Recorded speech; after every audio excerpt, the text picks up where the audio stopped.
What is up, everybody? Joe Carlton here. Welcome to Aces Up episode 19. Now, the last couple of Aces Up episodes have been 3-hour marathons. I believe tonight we're going to keep it short and sweet to 1 hour. We have our own TSA's own JC Money Design as a guest. He'll be coming in at 8:30 for the second half of the show. The first half of the show is going to be a little bit of a twist with our other guest, Josh Bolling.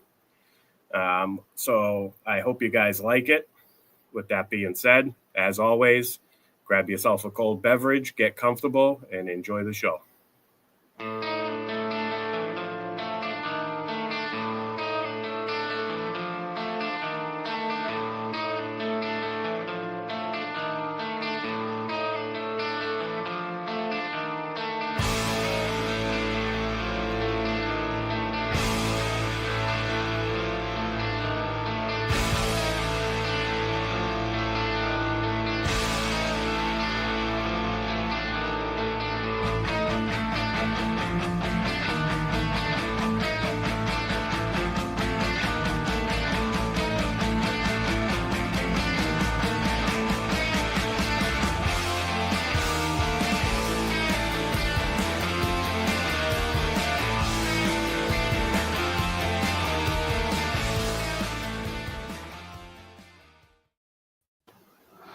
What's up, everybody? Welcome to episode 19 of the Aces Up podcast.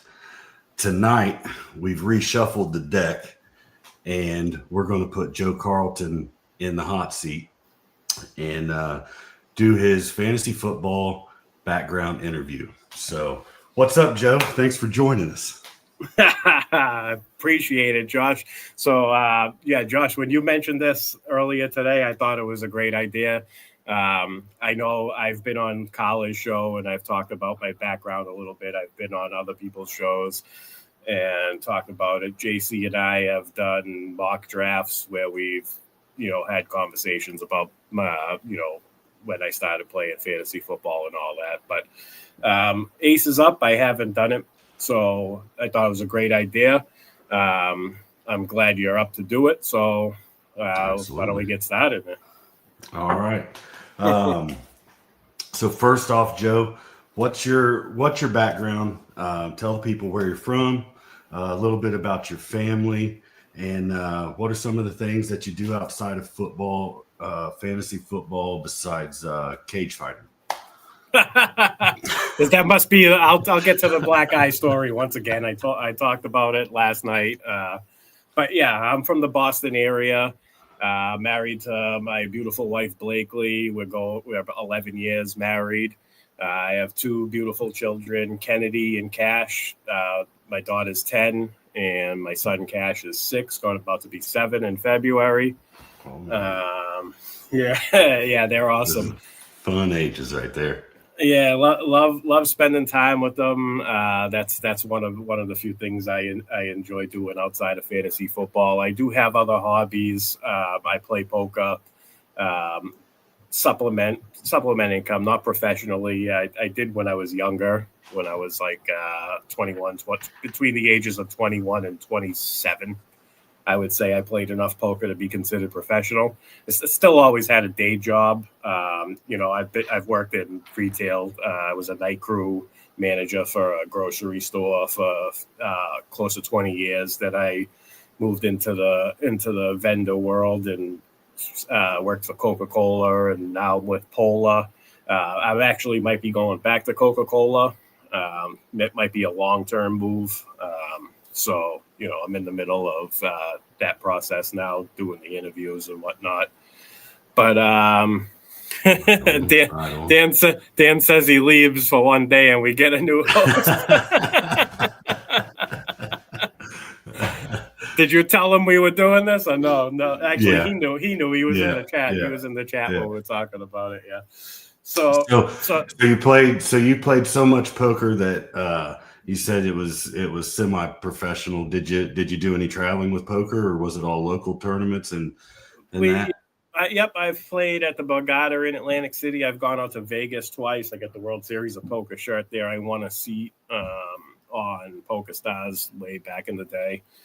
Awesome. They mailed me that shirt. Yeah, it's been 2009, 2010. I played in a couple of events out there.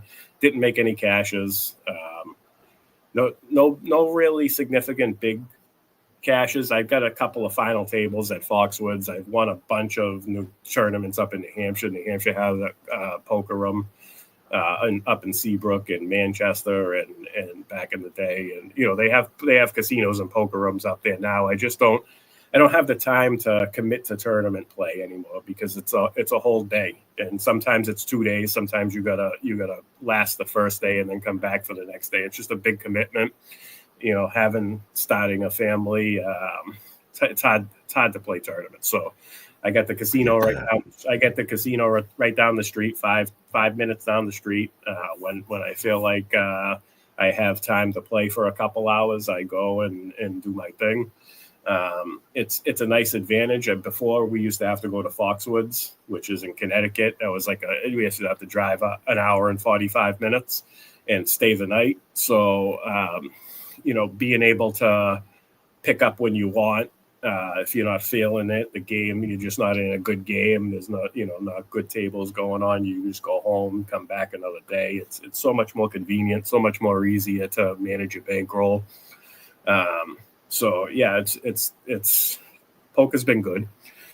I also play in an over 30 hockey league. It's a street hockey league on foot, not on roller skates, not on ice. It's a league that's been going on since 1992. Real cool league. We all hang out, drink a couple of beers afterwards. After we play the games, that's where this black eye came from. This past Saturday, I took a deflection off the eye. It deflected off. One of our guys got a piece of it, and it deflected, hit me right in the eye. So that's where the shiner comes from. Hopefully it goes away before the next show. Before the next days is up.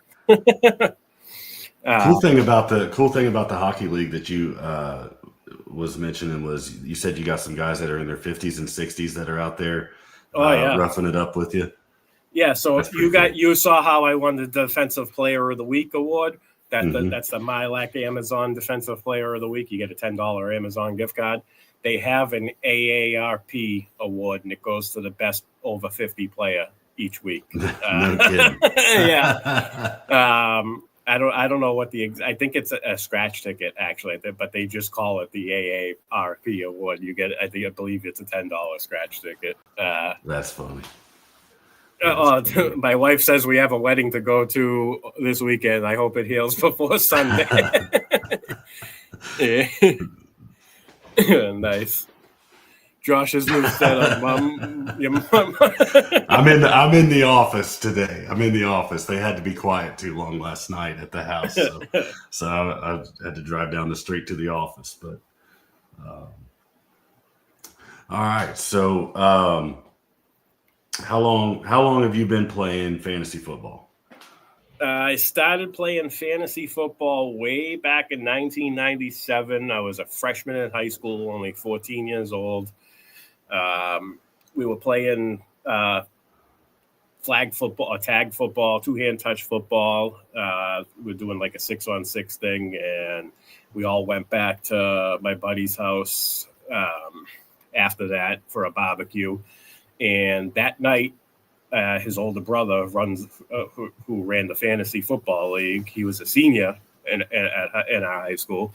Had somebody drop out while we were there at the barbecue, and he's like, "You want to hop in? You play fantasy football?" Now, little did he know, I've been trying to get a fantasy football league going for a couple of years, and I just couldn't get enough people to commit to it. Back then, it was hard because there was no online. You didn't have live scoring. You had to do your own points. You had to call in to the commissioner your own lineup. You were considered a nerd. It was the girls didn't want to date you if you played fantasy football. It was like a whole thing back then. So I think it still is. My wife kicked me out of the house to do the podcast because I'm a fantasy football nerd. There's nothing wrong with that, man. The fantasy football community is the best community I've ever been a part of. So yeah. Absolutely. But yeah, so little that they knew, I was actually simulating my own like 10, 12 team draft like a nerd, and like drafting teams out and doing the points every week and just trying to get a feel for how the game works and stuff. By yourself? By myself, yeah. When you were a freshman in high school, I was younger. This was the previous couple of years. Even before, like in junior high, then 7th, 8th grade, you were doing that. Yeah. I love to tell this story because it is like a highly nerd thing to do back then.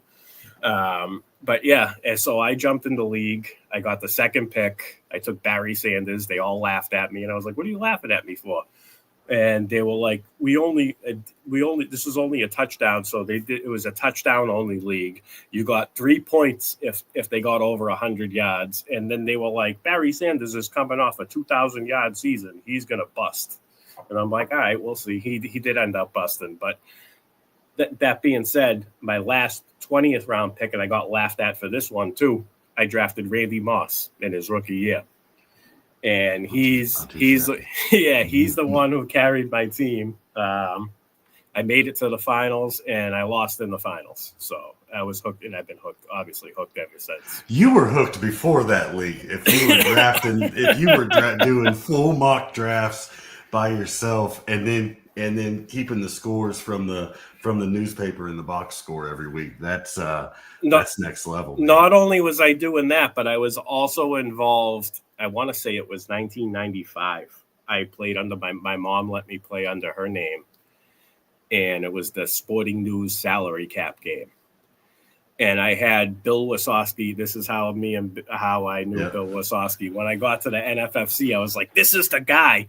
He was in my league. He finished first in my league, and he went on that year to win the $25,000 grand prize. And then when I saw his name in the NFFC, I was like, this is the team. This is the guy. All of his teams I need to be paying attention to, because whatever he's doing, that's what I want to do, because I knew that he was good. I saw what he did. And Billy has been he didn't even know, but he had been a very big fantasy football mentor for me. He knows now. Now. He's well aware now. But at the time, he had no idea. So I was taking it serious at a young age, man. So. Billy's a great guy, and I got to meet him once out in Vegas. He was drafted in one of the leagues we were in, and it was the year that he was inducted into the Hall of Fame. And he came up and was talking to us about our draft, and that made my trip. That was cool just to see that, get to talk to one of the best to do it, and carry on a conversation with him was pretty cool. So, well, obviously you remembered who you drafted and who you drafted last and how you did in that league. So all of these years later, 28 years later, how many leagues are you in now that have grown from that one league? What's it grown into now? How many managed teams you running this year? So this year is the biggest I've done. I got 25 managed teams this year, 12 high stakes and 13 various charity sports affiliation leagues I was invited to. The FF7s, the IDP. I just started playing IDP. I absolutely love it. I'm going to do much more of that next year. I'm going to downgrade on total leagues and add in some more IDP. I do have 3 dynasty teams. I'm not the greatest dynasty player in the world. I'm just starting to get a hang of it now. Been playing it for 3 years. I've done 1 startup draft and took over 2 orphans. I've done better with the orphans. The startup draft, I absolutely shit the bed. Didn't know what I was doing. I didn't know. Like, I tried. Like, people were like, "You can't get stuck in the middle," and that's exactly what I did. I got stuck in the middle with the rebuild and win now mode. So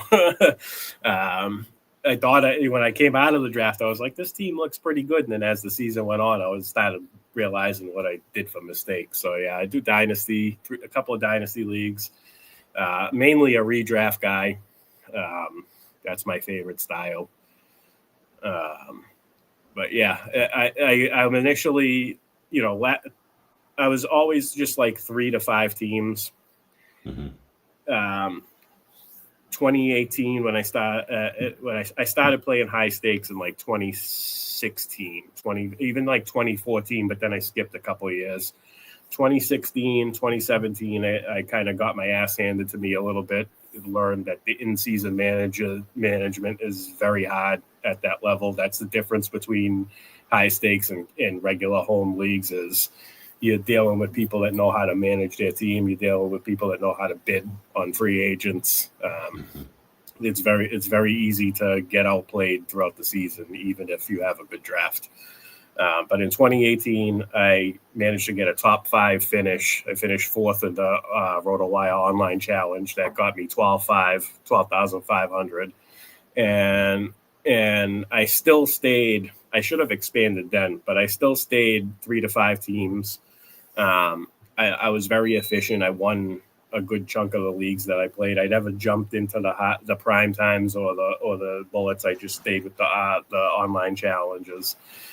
And then in 2021, I decided to do like 10 teams, and I jumped into a prime time, which I held the lead all the way to the last week, and I ended up finishing 2nd. And that was the first prime time I played in. I've done I've done like 3 or 4 prime times and 1 bullet. Haven't won a league yet. That first one I did, though, I did come in 2nd, still chasing those titles, just like you and Dan. It was not, like I said, not easy to win. No, it's especially not. the big money ones. Yeah. But yeah, then I dialed it back. I thought 10 teams was too much. Then I dialed it back. But now I'm back in. I started doing the content with JC. We did 1 million best ball drafts throughout the winter and early spring. And I decided, maybe I can take on 25 teams. So, shit, I can't hear you, Josh. Are you muted? No, can you hear me now? No, yeah. I think it was my wire. I just twisted my wire, and I was just saying that my next question was going to be, do you do best balls? How many best balls do you do? At what point? Because everybody's got a process. Some people will start firing up doing best balls in January. As soon as the regular season's over, start hitting those early. Me and Dan usually starts as soon as the Super Bowl's over. Maybe gives himself a week. I like to give myself a few weeks to kind of decompress, and then once the Super Bowl's over, this year it was actually a little bit longer. We were struggling to get some live best balls because I don't like doing underdog. There's so many people that you're competing against, but so what's your process there with the best balls? So usually I do the never too early $35 FFPC best ball. That's like the only thing I play on FFPC other than my dynasty team. And the team that I split with Steve, who just chimed in the chat, but we did that for Anthony Servino. So in FFPC was his favorite platform, so that's why we drafted that team on FFPC. But yeah, I used to do that. This year, the Sports Affiliation is they got drafters as a sponsor, so I put in the $100 Sports Affiliation code, got $100, so I had $200 to use. I did a bunch of $3, $10 ones. I actually have one $10 team in the top 100 or top 150. I think it's 111th overall right now, one of the contests. So I got a couple of teams. I think I have like 7 out of I think we did about 40 drafts. 40 best ball drafts on drafters. I got about 7 of them cashing, a couple of them way up in the standings. So doing all right with that. But yeah, I start sometime. I want to say my first draft was before the Super Bowl this year on I don't know what I did it on. It was a draft. I forget where I drafted, but I remember doing it before the Super Bowl was over. So yeah, I'm starting right away. There's something, I don't know. There's something about drafting. That's like, that's the best part of all of it. It's once we do our last draft in Vegas and we're done drafting, then it's like there's this little bit of letdown. You're still excited to see how your teams do, but it's like, oh man, that was the last one. There's something about the rush, especially in high stakes. You know, you're sitting in a room or you're online with some of the best in the world, and just seeing if you can, you know, are you going to get somebody before they do? How's your team going to turn out? How are they building? It's a lot of fun. So yeah, that's what you do. You do those early drafts to get a feel for how the landscape's going to maybe pan out. You know? Yeah. All right. Well, you pretty much answered my other question there. Following that up was what type of leagues you do now. You're doing all kinds of leagues. You're doing IDP. Well, yeah. You're doing standard. Well, here's the thing, Josh. I know those questions, so I'm gonna I'm trying. See the time at the top. I'm trying to make it so the thing is over at 30, so we can knock out the other half hour of the show. My goal was to outlast last week's episode. So all right, so we're gonna shorten it up. Yeah.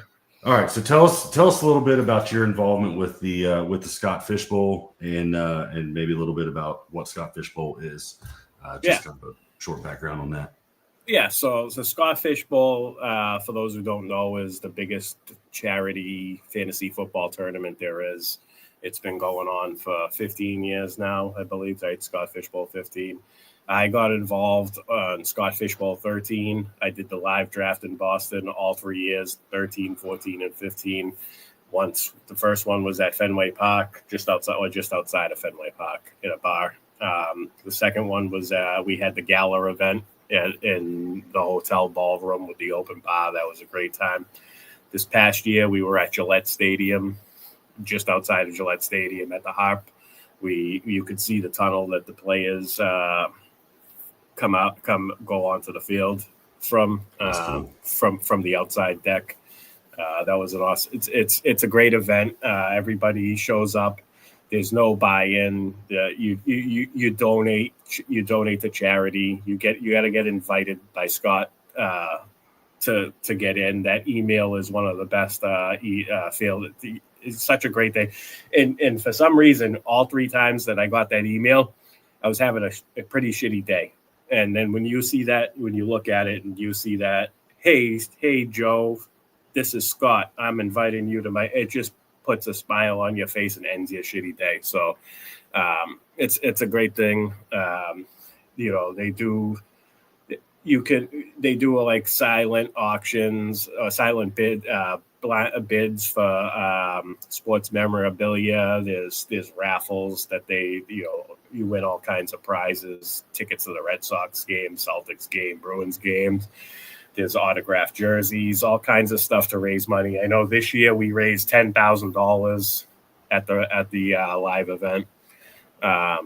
Great time. The furthest I've gone is 3 weeks in. I've gone 3 weeks in last year, 2 weeks into the playoffs the first year. Right now, I'm currently 7-3. You play against a median score. You're in it, so you play against a median score in a heads up. 7-3. I'm on pace to make the playoffs. I think I'm in 4th place in the league. We actually have a tough league. Like there's a lot of. I think we might get 5 or 6 teams into the playoffs. It's possible. The way it's going right now. So yeah. And for anybody that doesn't know, Scott Fish Bowl League, this is my first year in it. Dan's been in it before and has told me about it, but the league's never set up the same way 2 years in a row. It's a crazy format. Yes. But it's a lot of fun, and for a really cool cause. Absolutely love. He does a great job. Scott does an awesome job with the scoring system. I always look forward to that because exploiting the scoring system I consider to be one of my strengths. So I always look forward to that every year, different scoring system. There's always something wacky about it. There's no league. There's 100% no league like it, guaranteed. And it's just designed to be fun, and it's positive and fun, and that's what makes it great. Absolutely. All right, so everybody knows you've been to the Fantasy Football Expo. That's where I met you at. Tonight I'm wearing my Fans Classic shirt from the expo. Joe wore his Cincinnati Scott Fish Bowl shirt first time I was on Aces Up. So tonight I wore my Fans Classic shirt because that's where I got my Patriots Scott He's got his Fishbowl. Patriots Scott Fishbowl. But tell us, what's your favorite, like your favorite part about the expo? What's something that that you think that people, if you haven't been to Canton and been to the expo that Bob Lung puts on, what's some takeaways there that's your favorite parts, and what do you think other people would like? So getting to meet the people that I do podcasts with, getting to meet JC, the people of the sports affiliation was one of my big highlights this year. Next year, they'll just be, the same people. We'll get to see each other again. But it meant a lot to meet JC and give him a big hug because, he stepped in at a good time. I had a lot of tough things going on in my life. My dad had just passed away in December. My mother-in-law just beat cancer, and we had a lot of life stuff going on, and it was nice to have something positive happen when JC reached out to me to be a part of the sports affiliation, a Thursday check down, and to just talk ball and have another close friend. So it meant a lot to meet the sports affiliation crew. Just seeing everybody in the community, people that you follow on Twitter, that you debate with online, talk fantasy football. All these people that you learn from, they also learn from you. You get to hang out in person, shoot the shit, talk about family, not just fantasy football, everything in general.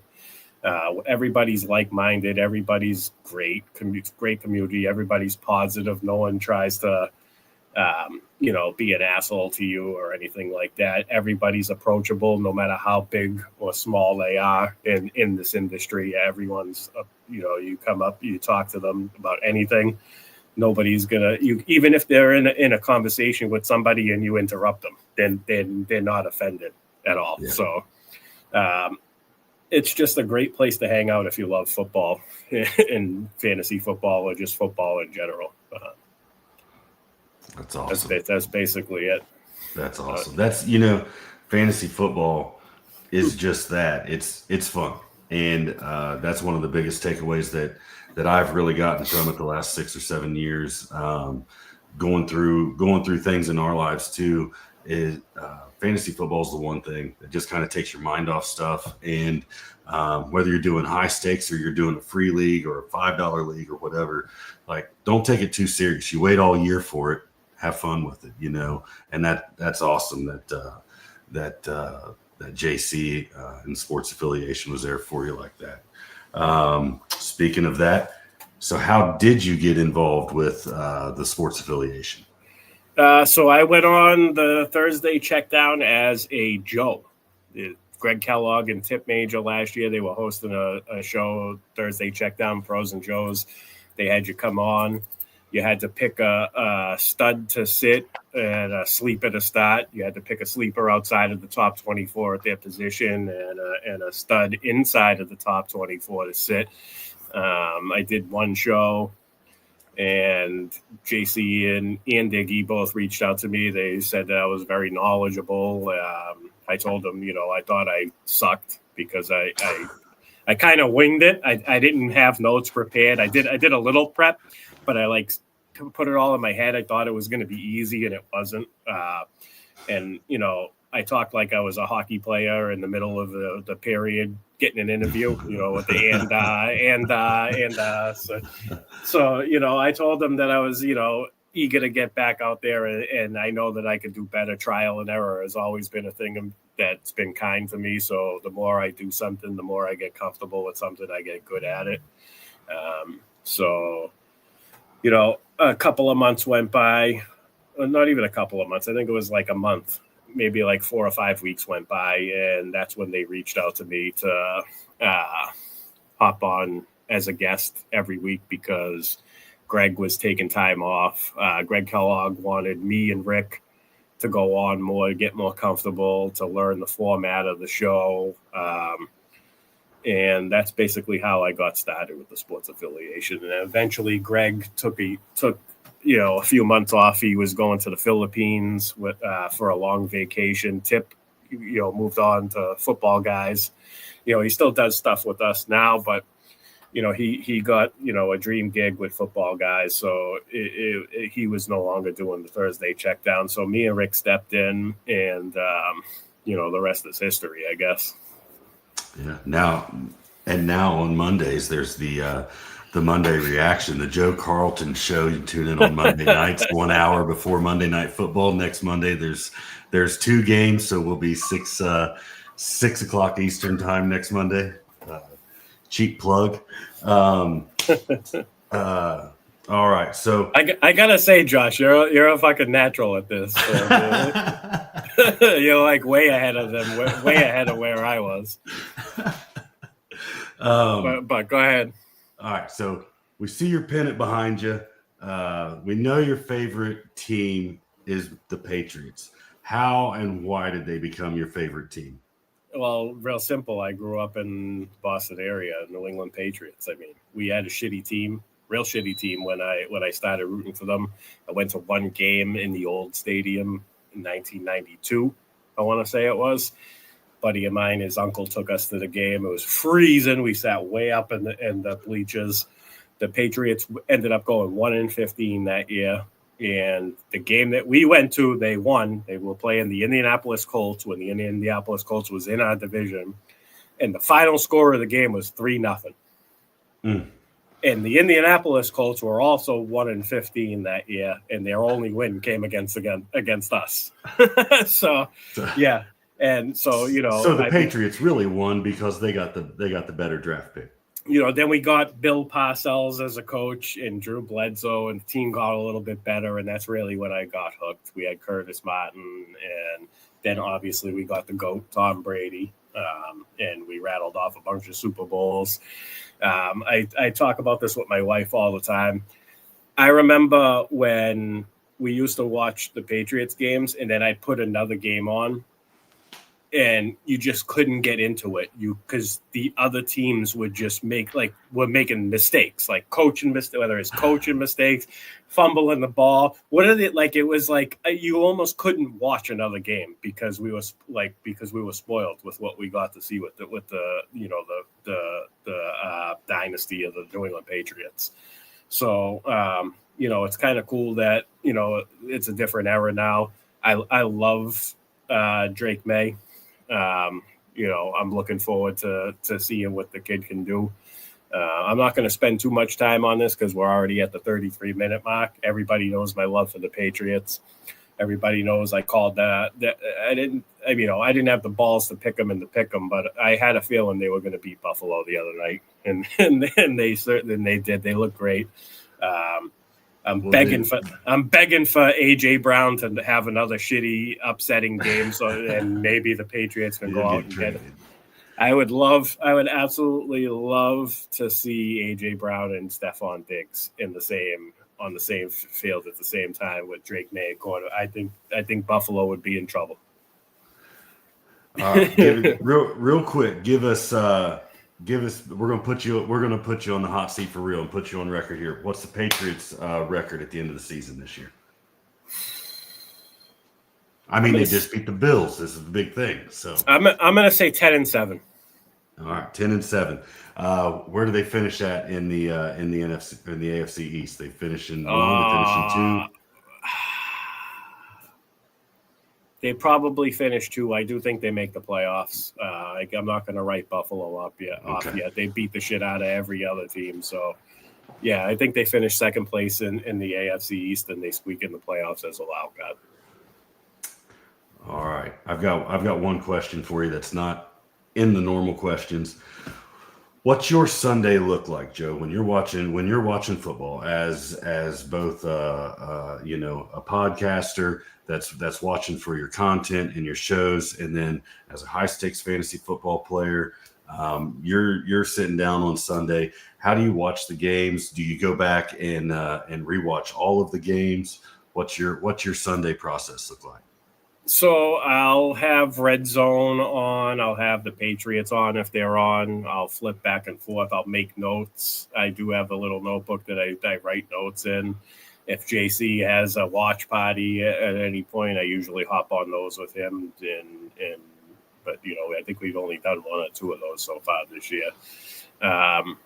But yeah, I try to watch as much of every game as I can. And like I said, I used to go back and watch and like watch it without the commercials and stuff Right. like every game, but I don't really have the time to do that anymore. I will get on on like player profile, PFF and all that. Look at the numbers of the game. I study the numbers as soon as they're available. Snap shares, snap counts, who's playing in the slot, what kind of defenses each team is. Do they play in zone? Do they play in man? How much are they doing of each?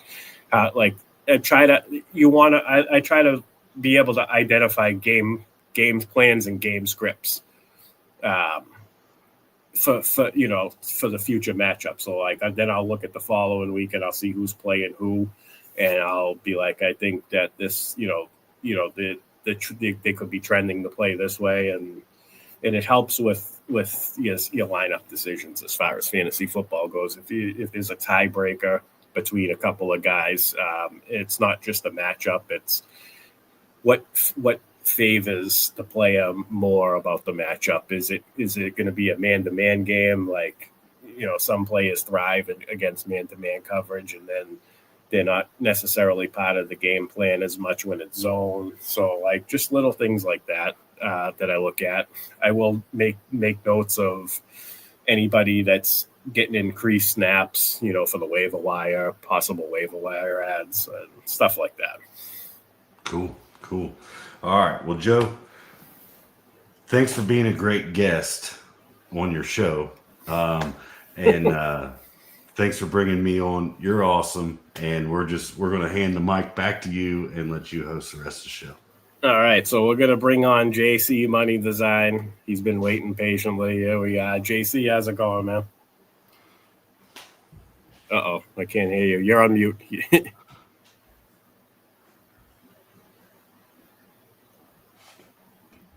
What's up, y'all? There we go. What's up, y'all? What's happening? So we're gonna just do a quick recap of the Kansas City Jacksonville game from last night. I got to shout out my mother-in-law on this one. She had Jacksonville in the pick'em. We do a $5 pick'em pool. Oh yeah. Here in the Boston area, it's got 223 entries. It's an $800 first place prize each week.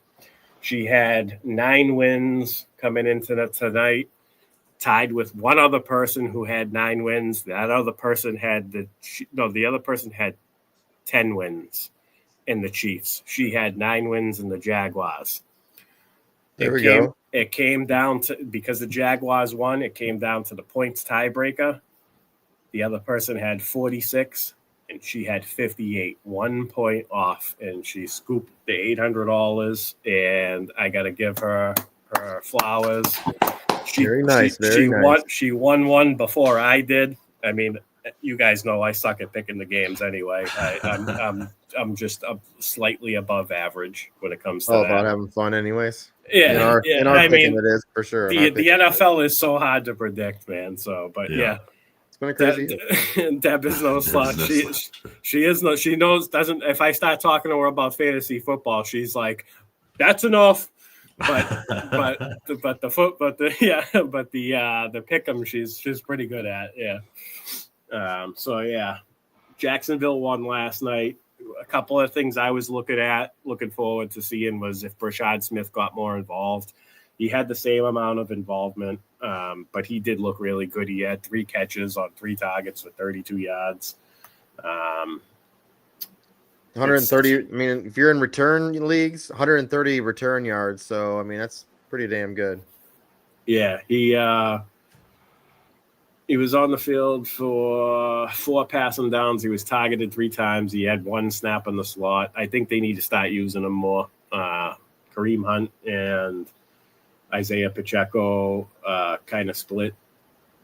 Pacheco had more snaps overall. Kareem Hunt got the goal line carries and the 2 touchdowns.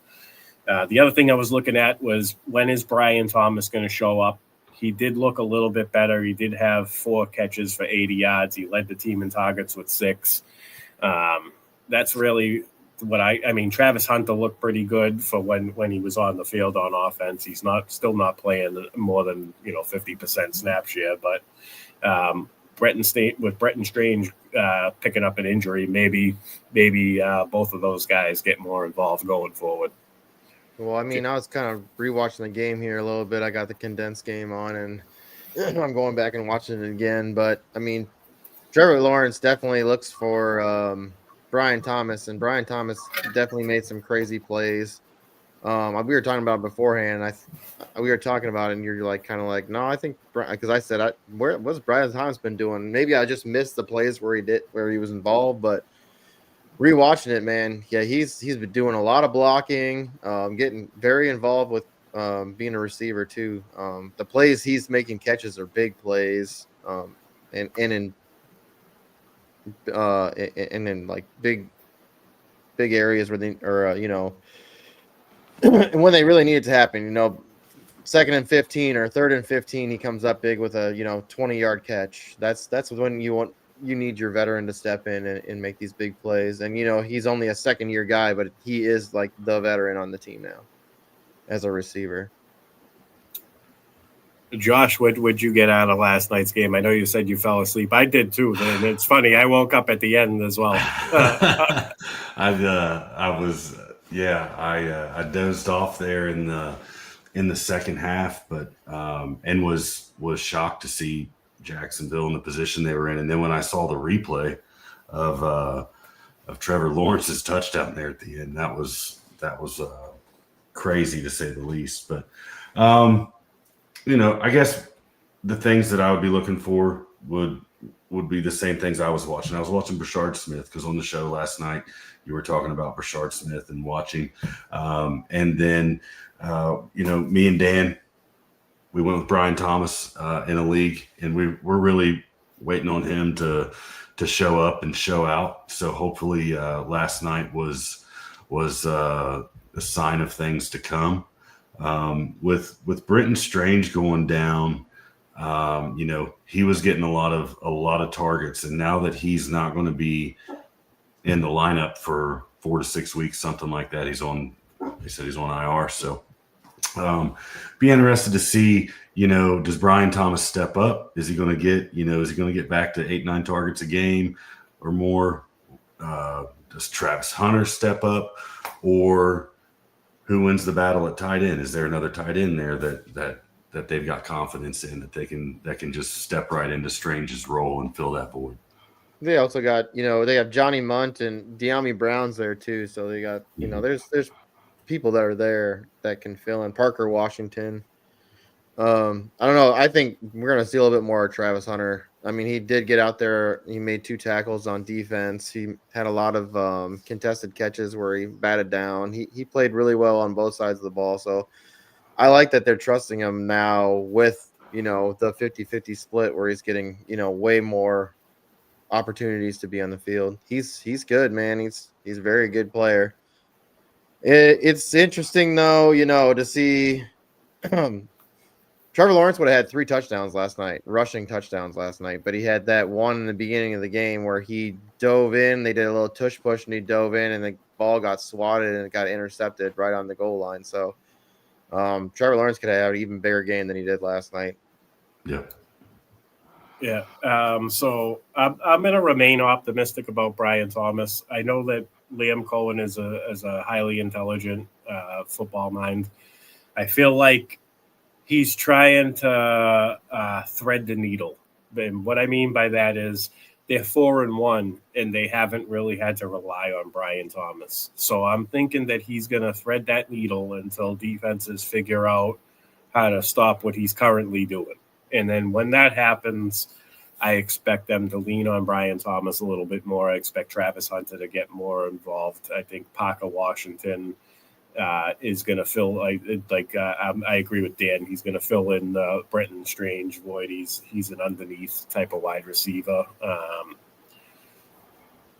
The offense, they just have a ton of wrinkles and weapons in there, and defense, man, their defense. So Devin Lloyd is another guy to look at. Devin Lloyd had a 99-yard interception, pick six. So that was crazy to see. And he had, I think, one interception last night, which ended up being a pick six.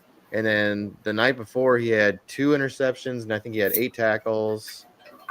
Just another big night. So I mean, he's another guy who's out there. I think he's only owned in 14% of IDP league, or I mean, I think it's just sleeper leagues how they do it. They don't really show if it's just IDP. It's fun. It's amazing how many decent out there players are available in IDP. I've been streaming guys for a couple of weeks now, and it's been working. So I didn't really draft. I drafted a couple of guys. I have what's his name has been on the IR for the Bears. Roquan? No, he's on the Ravens now. He's also on IR, which sucks because I drafted him high. He's like the first IDP player I took, and he's been on IR. I can't think of his name. Edwards is his last name. Edwards, maybe. I don't see. Let's see. The Bears. Yeah.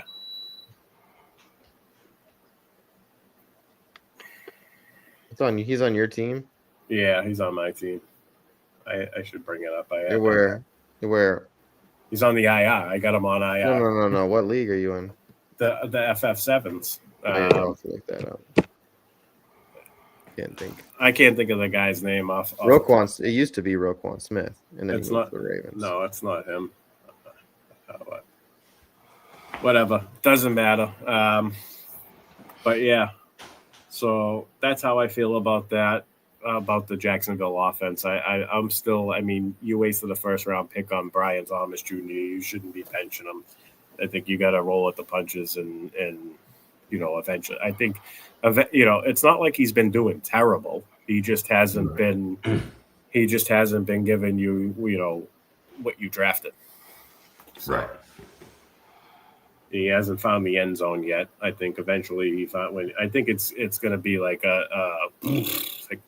kind of like the way he finished out the year last year when he does get going. Yeah, this team I think it's just starting to grow. I mean, what are they 4-1 now? So that's what I'm saying. They've been threading the needle. So eventually they're gonna have to. We do know that as the season goes on, teams go to their top weapons a lot more often, especially when the games start to mean a little bit more, gets closer to the playoffs. When they become do or die wins down the stretch. So, I mean, I know you're a little bit biased. I also want to get into some potential waiver wire ads. I'm gonna just bring up one of my leagues and see who's on the free agent list. I'll tell you my favorite ad right now would be especially if you need a tight end, AJ Barner. Go pick him up. He has 3 touchdowns over 2 games. He is. I had my future father-in-law last night, and we were setting some, or not this weekend. We were setting some lineups, and we did just the 3 o'clock, the midday games, and we just did he just did it was like a 6-team, draft your team, and he ended up, I said just pick a tight end last, and AJ Barner's there. I'm like, just pick him. We'll see. Last week he did really good. He was somebody I picked up because Colson Loveland hasn't been playing well, so I was like, I just need somebody, and I'm in a 14-team league, and he was there, and he hit. So I was like, you know what? Let's just try it. Sam Darnold likes to target some of his, he likes to target his tight end. So he's definitely available. Hands out, man. He's only owned in 4% of high stakes leagues. So. Him or and that's a 10-man bench league, 4% owned. Who's the other guy that I was thinking for tight end? There's another tight end out there. Not Waller. Cade Otton? No, not Otton. Mason Taylor. He might be owned probably like 20% of leagues, 20 to 25% of leagues. In leagues with short benches, it's possible. Yeah, Theo Johnson. Good call, Dan. Theo Johnson. He had 12 targets last week or this week. Theo Johnson, I was telling people that's another to good pick one up too. last week. I had a feeling that Jackson Dot and him were going to work out. With another Nate, one. with Jake Neighbors out. Tongas, another guy. Yeah, I mean, we do know Kittle's coming back soon. I think he'll be nuked. But if you do need a streamer this week and Kittle's still out, yeah, Tongas has been. He's got 3 touchdowns in the 4 games that he's played. Yeah. So, yeah. Yep. Opportunity, man. You just gotta look for opportunity. If you're, there's the bye weeks are here, so just there's players out there, and you need one. I was on last night ends, bragging on a lot of AJ Barner, and I didn't realize exactly how good he had been. I mean, I knew the stats he had put up, but yeah, number nine on the season, 2 top 5 finishes, 2 weeks with top 5 finishes. So yeah, he's a stud. He's a guy I was looking at, but I mean, like I mentioned last night on the show, I did a good job at drafting tight ends this year. So the fact that about all of them are presenting themselves this week, I'm like, I don't really need them, but we'll see. I'll have to scan through all my teams. Maybe I could use one as a backup. This literally could have been a year in best ball where you waited till the last 3 rounds to draft 3 tight ends. Tucker Kraft was a great value. Ty Warren was a great value. Mason Taylor was a great value. Hunter Henry was a great value. All guys that went after the 9th round. Not scarcity this year. So, a lot of guys pop. I'm looking at the wide receiver pool here, and the biggest name that's sticking out to me is Kendrick Bourne. Kendrick Bourne. Tyquan Thornton. He's another guy I would be targeting. He's a big downfield play guy, but Mahomes gets in those trouble where he has to throw it downfield, and Thornton is fast. I mean, they have a bunch of guys that are fast, but Thornton's been that big play guy. He'll have 3 catches for 60, or what did he have last night? I think it was Thornton was 3 catches. 3 catches for 90 yards. So, I mean, he's a big play guy, and he almost got a touchdown last night. I mean, that's a guy that's out there that I like. What happens when Rashee Rice comes back, though? Where are we in week 5? Yeah, I guess, what is he back, week 7? Yeah, you get one more week out of Thornton, I think, as far as fantasy relevancy goes. After that, he'll just be like a best ball guy because he'll be hard to start when Rashee Rice, Xavier Worthy, Travis Kelce, the whole gang is back. I think he might find himself out of the target pile. Either that or Andy Reid just keeps shuffling them in and makes it like Green Bay was, and you just don't know who's going to get what each week, Well, who's with so many weapons? Who's going to get Tyquan Thornton? I mean, Marquise Brown is getting 8 targets right now. Maybe you're right. Maybe it's Marquise Brown that gets pushed down, and Tyquan keeps his role. But he's just that big downfield threat guy. I don't know. It could be a split between Marquise Brown and Tyquan Thornton once Rashee Rice comes back. But yeah, Juju Smith-Schuster is probably another guy that's out there. And they get a good matchup this week, and he's definitely going to be available in every single league. 0% rostered Ryan Flournoy, so he plays for Dallas. CeeDee Lamb is out, and Kevontae Turpin is also out. So if they're both out again this week, he's a guy that if you need a flex, he might be a nice to throw it out there because he had a huge week last week. Mm-hmm. Let me just throw his stats out there for you. 6 catches on 9 targets, 124 yards. So 9 targets.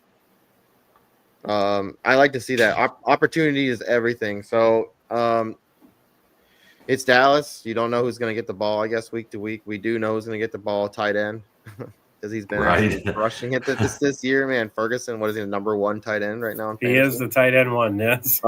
So we know he's going to be getting the ball, but other than that, Pickens has been doing well, but there's going to be a number 2 on that field for a receiver. And right now, I think it might be this kid until you see either Turpin come back or CeeDee Lamb come back. So, it's just kind of he might not cost a lot. People might see him and just kind of be like, who is that? And maybe pass on him. Maybe it was just a fluke week, but with Turpin being out.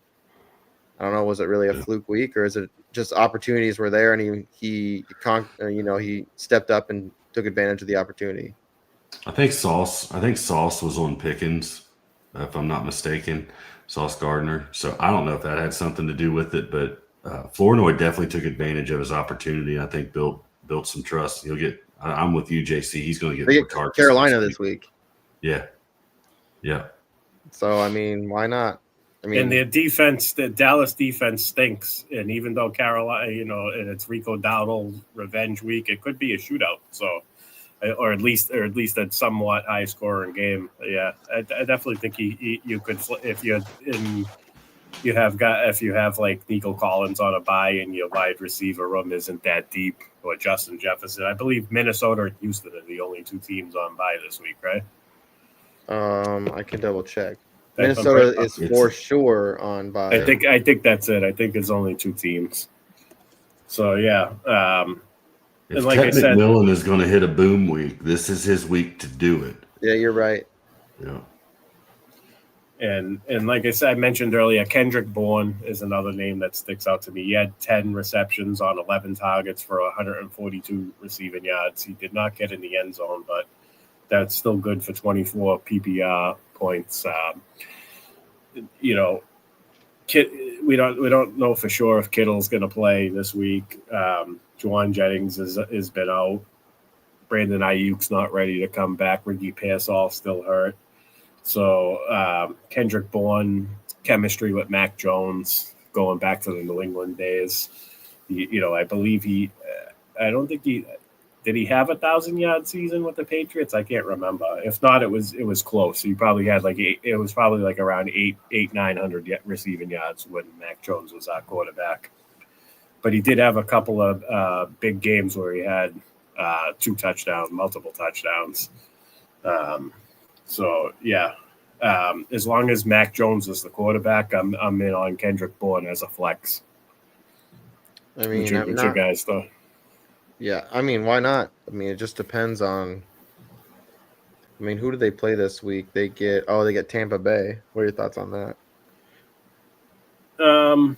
I actually don't think it matters who the opponent is. I think that if Pearsall is out again, I don't think there's any reason to rush him back because they're winning football games with Mac Jones, and turf toe is something that you want. You want to make sure that you're healed. Yeah. So 2021, Bourne had an 800-yard season with was that Mac that year, or was that Mac's rookie year, or the year before? I can't remember. Oh, Mac Jones? Yeah. It wasn't last year. It was 2021. I think 2021. I think it was. Yeah. So yeah, there's definitely some chemistry there. Let me look at running back. So we got the Chargers running backs, Vidal and Haskins, probably available. I'm just throwing this out there now. I'm particularly not interested in either one. I think Haskins is more of a goal line back. He's probably the best bet to get a touchdown, but Vidal will probably be, play it's going to be a split. Vidal probably slightly ahead in snaps and carries. I believe they went out and signed, I forget the guy's name today, but I heard he was very good. I heard he was a very good pass protector. So it sounds. Oh yeah, dude. It sounds if he gets opportunities, if he can stay healthy. It sounds like they might be opening up the passing game. I think this could be good news for Keenan Allen because if the offensive line, we know Rico in the chat, he said the offensive line is being held together by Elmer's glue and Big League Chew. And that made me laugh, and it's so true. Herbert, you might see Herbert scrambling some more. I think you could see Herbert on the move some more. I think they're going to be looking to get the ball out quick. I think Keenan Allen and Ladd could benefit from this, and maybe Quentin Johnston's ceiling takes a little bit of a hit. That's just a little bit of forecasting the Chargers offense without Amari and Hampton there. But definitely I'm not interested in in spending fab on either one of these running backs, even if I'm running back needy. It'd have to be real desperation and play and but I'm not seeing it. Who else do we got here at running back? Bam Knight. How about Bam Knight in Arizona? Anybody interested in him there? Now with DeMercado in the doghouse, and Michael Carter is he's the clear-cut starter at the moment, but I've never been that big on Michael Carter. You kind of know what he is. He's not going to blow anybody away with his performance. He was kind of out there. What do you have, like 13 carries for 51 yards and a couple and he had touchdown. he did get in the end zone. All right. Yeah, he had a good game, but I mean, we already know that DeMercado had a huge run, burst right through the middle, up the gut, and I think it was like 40, 45, 50 yards. It was huge, a big run, and then just decides to put the ball behind him as he's running into the end zone and let go of it. Yeah. Not a smart thing, but I mean, I really hope they give him an opportunity, because when he did get the opportunity, he played well. He's talented. He is talented. I know that getting on the field has been an issue with him because of his preparation, knowing the playbook, all that stuff. I heard that he was a little bit behind the eight ball when it comes to compared to the other running backs in the room. But when he gets on the field, he does flash. I do think that this could be a three-headed monster any way you look at it. They all kind of cap each other. But Bam Knight, we do know that he can punch it in the end zone, short yardage distance. So,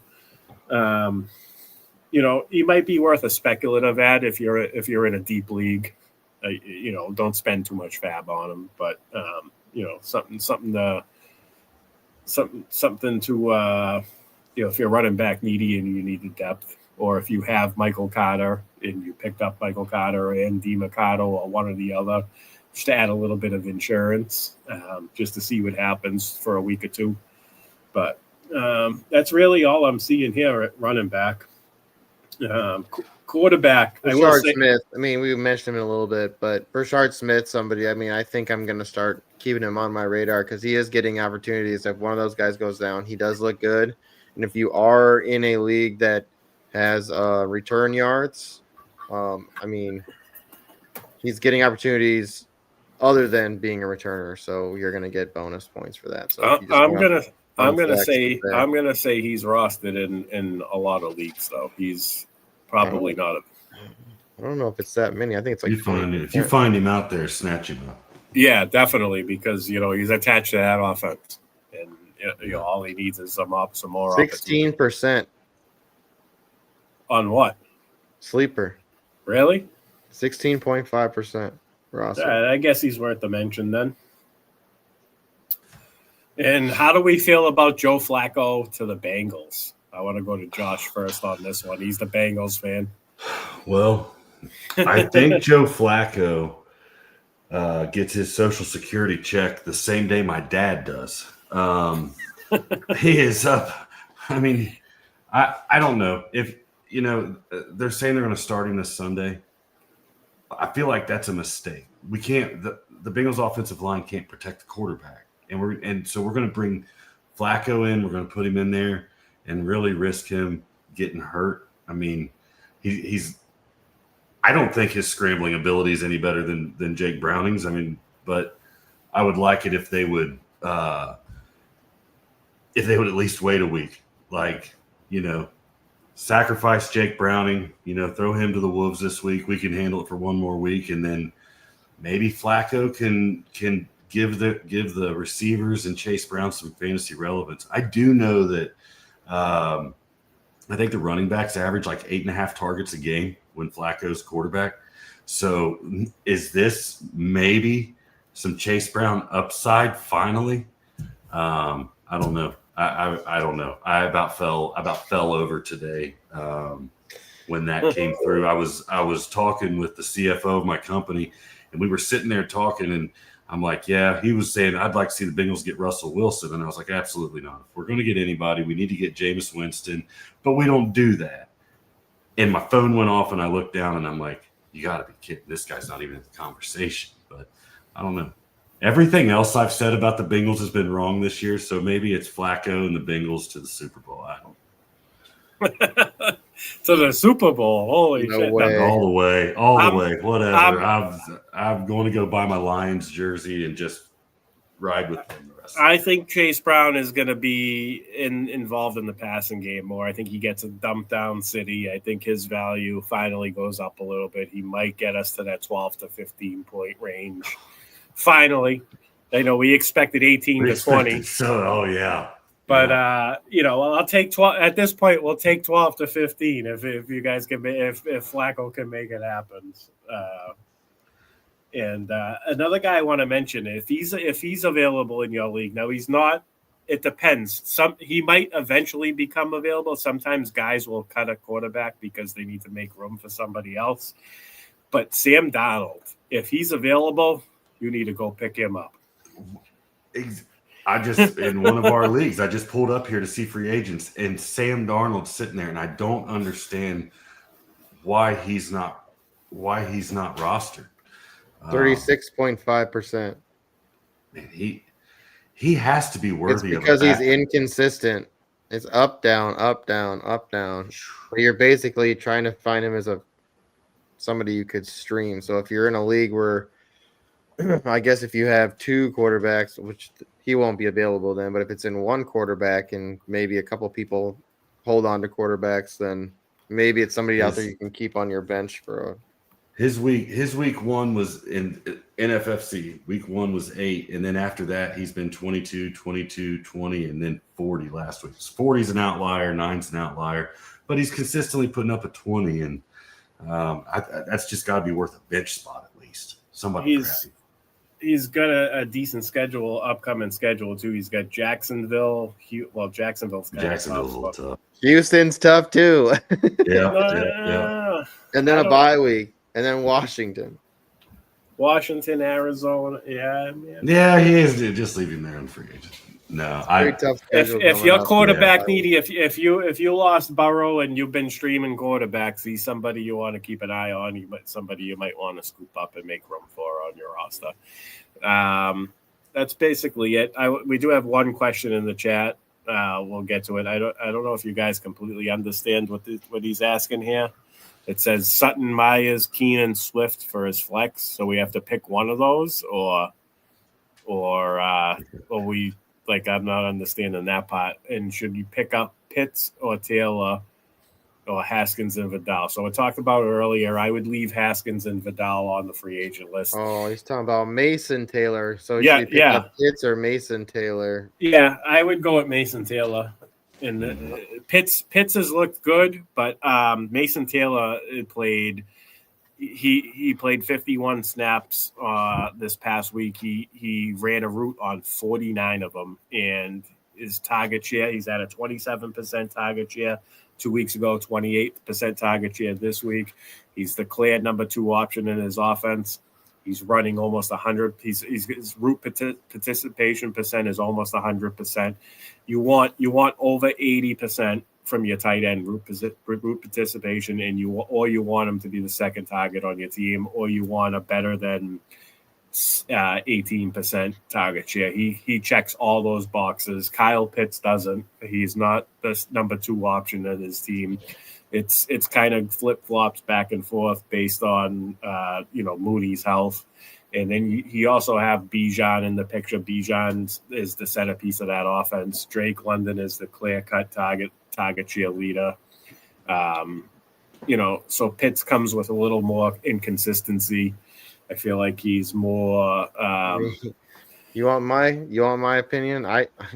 You guys said you like Sam Darnold. I mean, AJ Barner this week goes against Jacksonville, and Travis Kelce, put up 19 points this week against. Why not just AJ Barner follow the pattern? Taylor's the 2 in New York. You could probably go either way there. I know that Dan would hit me in the head if I didn't say Mason Taylor over AJ Barner, though. So who's I'm the taking 2? I'm picking Mason Taylor over all of them, but I don't hate AJ Barner if he's available and you want to go with him. The first half of his question's kind of interesting too. He's Denver this week. Yep.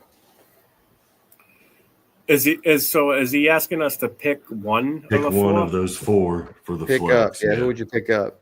I still think I'm gonna take the risk on Barner. Just matchups looks good. I think he's the 2 on that team as a receiver. Who else would it be? Who's the pooch in the background? Oh, it's my pup. Nice. She's hungry. She's like, "Are you gonna feed me or what?" When's the show over? When's the show over? Feed me or what? Are you hungry? We got Cortland Sutton going against the Jets. Keenan Allen going against the Dolphins. Raiders. Who the Raiders got? Well, we just see what happened to the Jets. Jacoby Myers got Las Vegas, and then the Bears. I'm picking Sutton. Washington. Yeah, I think it's either Sutton or Swift for me. I think Swift's kind of been consistent the last couple of weeks. Cortland Sutton for me here because he's got a touchdown in all but one game. He's the only constant in that offense. Bo Nix in that offense has looked pretty good. Yeah, they're starting to put together. They feel like they're starting to put their offense together. I know Evan Ingram matches up better than Sutton this week, but yeah, I don't know. I think I do go Sutton. Like I said, they get the Jets this week, right? Yeah. Yeah, Evan Ingram matches up better. They give up more points to the tight ends than they do the wide receivers, but they give up points to both. So, yeah. Dude, yeah, I think I'm going to go pick up Barner in like all my leaguks. I might have to go get an AJ Barner jersey. I'm going to tell you that. Seahawks are my second team, so it's time to get a new jersey. AJ Barner, tight end, baby. Bob says that he must have been leaning Swift. He was leaning Swift, yeah. I think Swift is a good pick. Yeah, it's close. That's all right. Well, since Bob made his pick, I'm gonna go with Keenan. I love Keenan Allen. I said he was good for the first 6 weeks of the season. This is week 6, and then after that, Ladd McConkey's gonna step up his game. But see what happens. We all got somebody different. Nice. It's a crazy year, man. A lot of the people that were drafted high are not playing well. There's no better time than week 6 for them to start playing well, though. But I say it. I feel like I say it every year. As the season goes on, these teams start to rely on their top weapons more and more. I feel like a lot of the offensive coordinators try to thread the needle, as I was talking about earlier, as long as they possibly can before they have to rely on their top weapons. It is a long season. Guys get hurt. We know that. This has been one of the more injury-riddled seasons than in the last few years. So I think that some of the teams are trying to thread that needle and not overuse their top guys early on. You guys have anything else to add? We're a little over an hour. If you're in need of a defense, this is for Dan. He told me to mention this. If you're in need of a defense, the Steelers are coming off of their bye, so there's a possibility that they've been dropped in your league. You can pick them up. They've got a good run the next few weeks, and they've got a decent fantasy playoff schedule too. So they had a real good 2 real good scores their previous 2 games. So that's somebody to grab out there. Tomorrow night we got Dan Matter on Game Changers. All right. Tomorrow night, I'm going on Rachel's pod. She's doing a co-ed pod. She invited me. She sent me the link earlier today. I'll be looking forward to that. You guys can check me out. check me out on there tomorrow night. Guys, this was a lot of fun. Thanks for letting me step in and play host there for a few minutes with Joe. Appreciate it. Did you get all the info you wanted?